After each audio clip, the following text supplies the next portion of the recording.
Alors, voici une carte d'organisation d'idées pour les enfants à haut potentiel.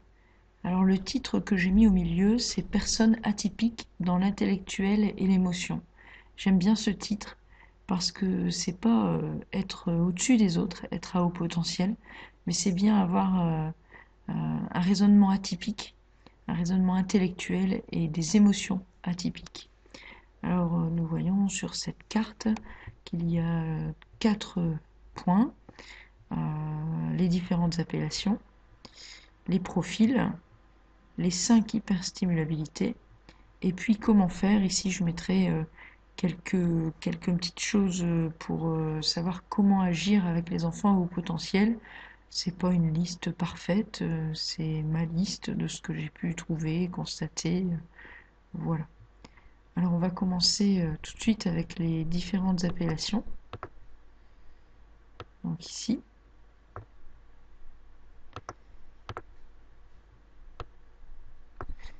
Donc dans les appellations, on peut appeler ces enfants intellectuellement précoces, surdoués, à haut potentiel intellectuel, zèbre ou personne encombrée de suréfficience mentale.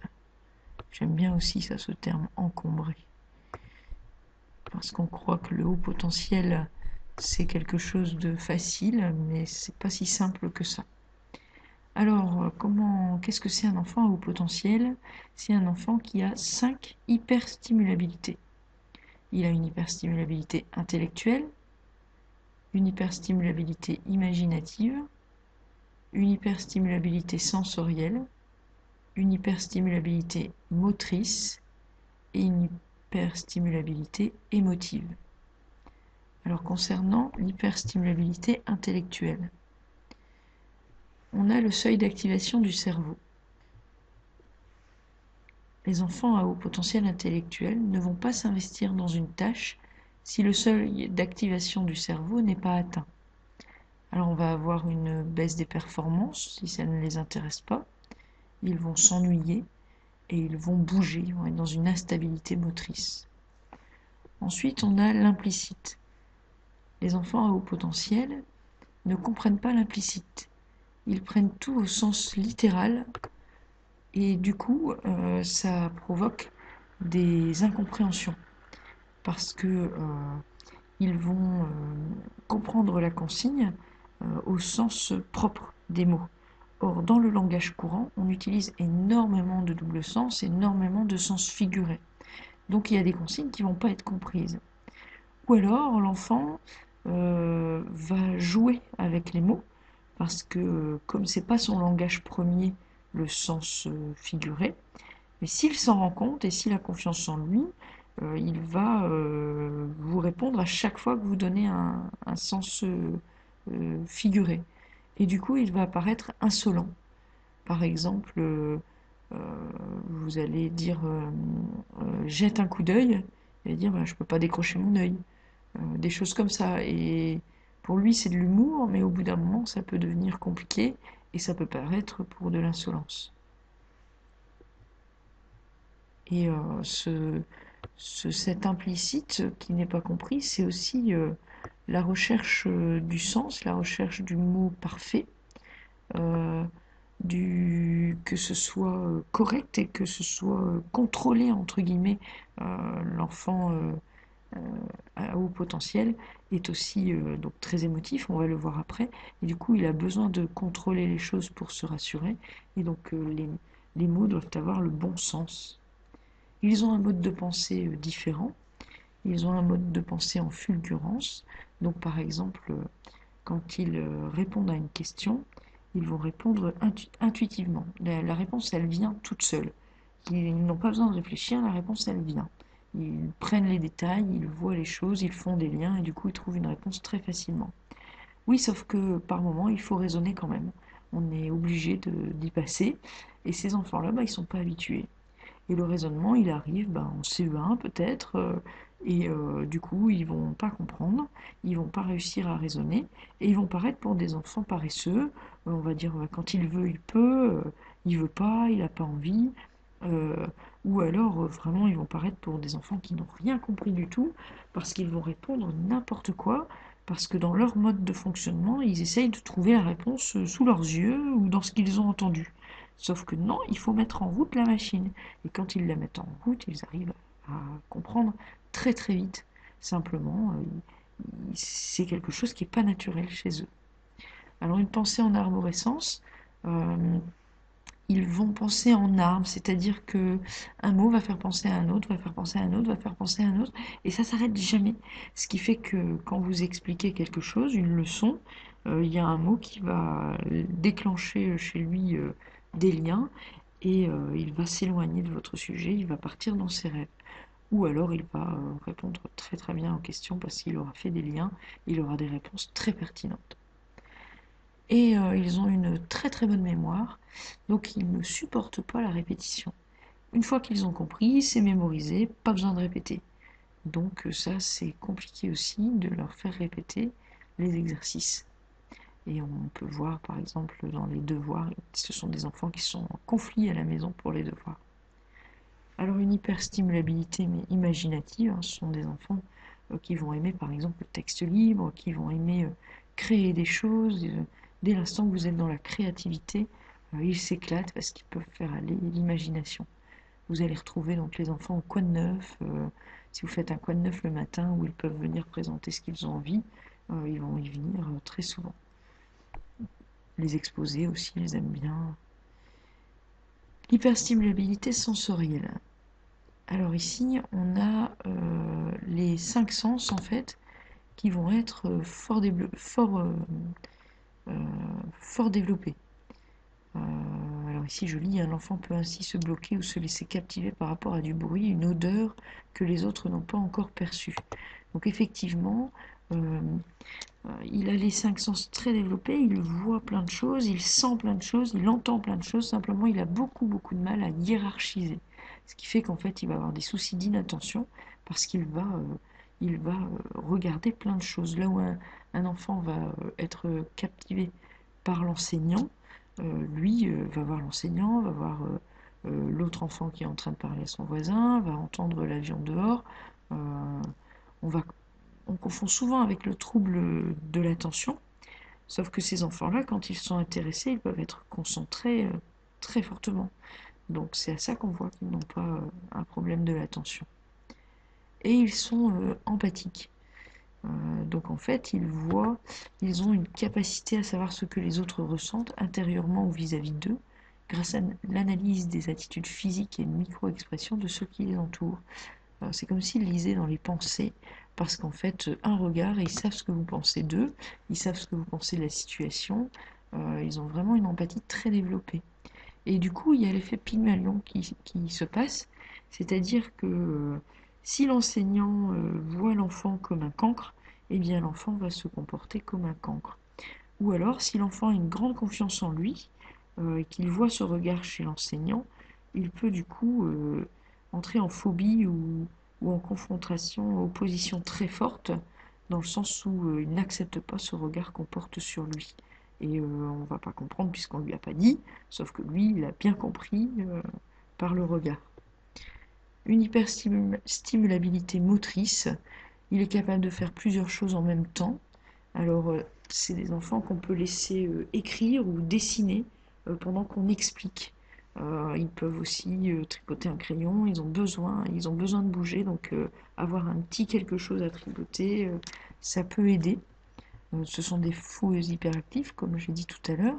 Euh, et puis, par contre, ils ont des soucis souvent en écriture.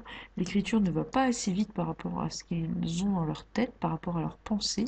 Du coup, l'écriture est mauvaise. Et puis aussi parce que parfois, ils ont des soucis au niveau de la motricité fine. Une hyperstimulabilité émotive, c'est une très grosse partie de ce qui définit les enfants à haut potentiel. Les émotions interviennent toujours dans chaque tâche et sont exacerbées.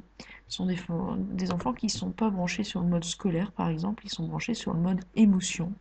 Donc ils passent pour des enfants immatures parce que les problèmes de la récré, les problèmes avec les copains prennent toute la place. Ce sont des enfants qui peuvent prendre une remarque d'un camarade, un camarade qui s'est retourné et puis qui a dit t'es nul. L'enfant peut prendre ça comme tout le monde pense que lui, il est nul. Même madame, elle a dit que j'étais nulle. De toute façon, je suis nulle. Et ça prend des proportions énormes. Et ce sont des enfants donc qui passent pour des enfants immatures, mais l'émotion est vraie. Simplement, il faut l'aider à la gérer. Alors lui dire que c'est inutile de se sentir comme ça et qu'il se fait des films, ça l'aide pas. Par contre, dire tu t'es senti mal, tu t'es senti nul quand il a dit ça t'a fait bizarre, ça t'a fait... Eh bien, ça va l'apaiser. Il va mettre des mots sur l'émotion et il va se prendre en charge et il va avancer. Il a donc le besoin de se sentir en sécurité affective ou apprécié, le besoin d'aimer la matière, vu que l'émotion prend beaucoup de place, il, il a vraiment ce besoin d'apprécier ce qu'il fait. C'est valable pour tous les enfants, hein, mais particulièrement fortement chez les enfants à haut potentiel. Ils n'arriveront pas à s'investir intellectuellement, d'où les résultats en dents de scie, selon les matières, les années, les rapports avec les enseignants. Si une matière ne lui plaît pas, il fera pas. Et c'est plus fort que lui. Euh, il a besoin de contrôler aussi, parce que justement, avec cette émotion, il est très angoissé.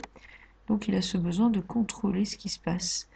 Il est sensible à l'injustice, il ne supporte pas ça, et donc les problèmes qui vont se passer sur les autres, même si ça ne le concerne pas, ça va le toucher comme si ça le concernait lui. Il est dans une fausse opposition.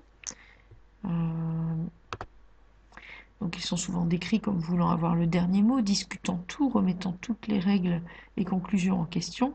Là encore, c'est le souci de précision absolue, de mise en sens qui est en jeu, et non un phénomène d'opposition. Au contraire, si l'adulte ne fait pas en sorte que les règles soient stables et cède sous la pression de remise en question permanente de l'EIP, ce dernier va avoir des angoisses, va avoir ses angoisses augmentées, et il y a un risque de souffrance. Donc il va tester les règles, il va tester les limites, mais c'est pour se rassurer, c'est pas parce qu'il est en opposition. Une fausse prétention, donc ça c'est dans ce langage implicite, hein, euh, même s'ils peuvent parfois donner une impression de prétention, d'être trop sûrs d'eux, ils sont au contraire très critiques envers eux-mêmes et ils acceptent très mal leurs difficultés, leurs erreurs, leurs manques, qui les renvoient à leurs angoisses d'être nuls, d'être fous. Alors forcément, ils se sentent différents, hein, ils font partie de 15% de la population, donc ils se sentent quand même assez différents, et ils sont très très lucides sur ce qu'ils savent faire et ce qu'ils ne savent pas faire. Et quand on est très lucide sur ce qu'on ne sait pas faire, bah, c'est difficile d'avoir une estime de soi haute. Besoin de sens dans les apprentissages, ils ne peuvent pas s'impliquer dans les apprentissages s'ils ne perçoivent pas le sens et l'intérêt. Et ça, c'est incontournable. Ils ne le font pas exprès. S'ils n'en voient pas le sens, ils ne le feront pas. C'est plus fort qu'eux, c'est leur fonctionnement intellectuel. Vraiment, j'insiste là-dessus, c'est leur fonctionnement. C'est pas fait exprès, c'est pas une opposition, c'est pas de la fainéantise. Ce sont des questionneurs insatiables, voulant en permanence connaître le pourquoi, mais également le pourquoi du pourquoi. Il y a à la fois le besoin de comprendre le fonctionnement absolu des choses, et ne peut accepter qu'on le renvoie à plus tard pour avoir la réponse, mais aussi de se rassurer car il doute infiniment de ses capacités, portant sur lui-même et un regard très acéré. Alors allons voir les différents types de profils chez ces enfants à haut potentiel. On a le profil performant, niveau de réussite élevé, conformiste, perfectionniste. Autonome, grande indépendance, apprennent par eux-mêmes en variant les ressources, sens des responsabilités élevé, l'estime de soi et l'intégration excellente. On a les créatifs et extravertis, haut niveau de créativité, anticonformisme, difficultés relationnelles potentielles. Et on a trois profils un petit peu plus en difficulté qu'on va retrouver dans nos besoins, dans nos élèves à besoins éducatifs particuliers. On a les enfants qui sont inhibés, ils ont une mauvaise estime d'eux-mêmes, ils ont des capacités inhibées car vécues comme un risque de marginalisation, ils n'osent pas montrer leurs capacités, ils ont peur d'être mis à part, et il y a un décalage social.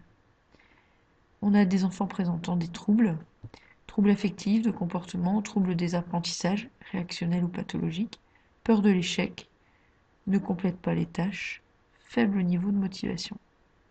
Et on a les sous-réalisateurs, des intérêts marqués pour l'école, refus voire phobie scolaire, très faible estime de soi, grande difficulté à fonctionner en groupe, attribution de leur échec, des causes, à des causes extérieures. C'est jamais de leur faute. Il y a toujours une raison et toujours une explication. Alors comment faire avec ces enfants? Donc on a vu, il faut donner du sens, éviter la répétition, bien prendre en compte les émotions, mettre de la créativité, mettre du mouvement et soigner l'implicite. Alors dans donner du sens, eh bien les cartes d'organisation d'idées répondent très bien parce qu'elles mettent en lien les notions. Donc ça aide bien. Les enfants ont besoin d'avoir la vue globale de ce qu'on va leur apprendre. Comme ça, ils vont comprendre où on va, pourquoi on fait ça, à quoi ça sert. Et les cartes d'organisation d'idées permettent de le faire. Il est intéressant, avant de démarrer la conjugaison, par exemple, de leur donner la vue globale de ce que c'est que la conjugaison, de tous les temps qui existent, etc. Et de leur dire à quoi ça sert. Écrire pour communiquer, par exemple en utilisant des projets comme Twitter, comme la correspondance scolaire, le texte libre, qui permet d'écrire ce qu'on veut et de le communiquer, et les présentations à la classe, donc la communication. Dans les mathématiques, on va retrouver des activités comme la création mathématique, les recherches mathématiques ou les situations de problèmes réels. Alors la création mathématique, c'est on prend une feuille blanche et on crée quelque chose de mathématique. Et les enfants ont une grande imagination et trouvent beaucoup de choses et on peut réexploiter ça en classe dans les différentes notions. Ils ont besoin d'objectifs clairs. Alors pour les notions en classe qu'on a du mal à rattacher à quelque chose de vrai, de réel, ou par manque de temps, il peut être intéressant de leur proposer un plan de travail. Et du coup, pour tous ces exercices qui sont casse-pieds à faire, entre guillemets, répétitifs et dénués de sens un petit peu, si on leur met sous forme de plan de travail, ils vont trouver l'intérêt dans le fait de finir le plan de travail. C'est ça qui va les intéresser et du coup ils vont avancer. Les grilles d'auto-évaluation aussi leur permettent d'avoir un point de vue sur leur travail qui les aide bien et contextualiser tout ce qu'on fait, ça donne du sens. Alors éviter la répétition. Donc là c'est en travaillant sur des outils qui permettent de différencier le rythme. Donc on a par exemple l'évaluation par brevet, type PIDAPI. Je vous invite à regarder sur le blog, il y a des détails là-dessus. Et le fonctionnement en plan de travail. Donc ces outils-là permettent d'évaluer au rythme de l'enfant et de travailler au rythme de l'enfant. Ensuite, par rapport aux émotions, on doit soigner l'estime de soi.